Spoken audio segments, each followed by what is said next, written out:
Hello, welcome back to Pershore Abbey and to your Advent calendar. I haven't yet played any early French music on this organ, even though I've been here for a little come up to 2 years now. This is by Dacar from his Suite of Noëls. He was a French classical organist born in 1694 and dying in 1772. These are also for harpsichord, but I think they work really well on the organ. And I first heard this when I was about 14 and really wanted to play the organ after I'd heard it.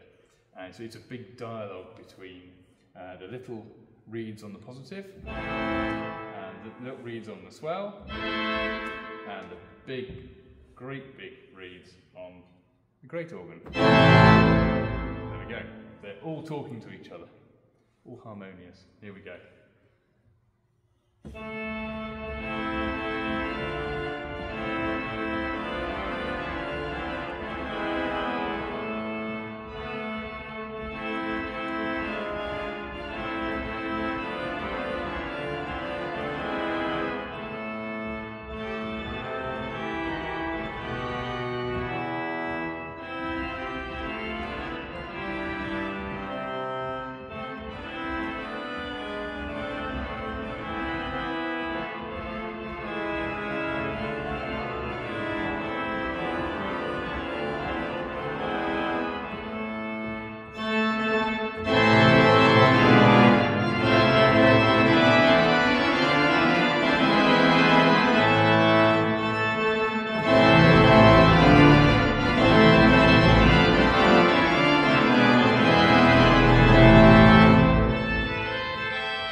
And just to prove I'm human, I did play a number of wrong notes in there and went into the wrong clef. But happy Christmas anyway. Thank you very much.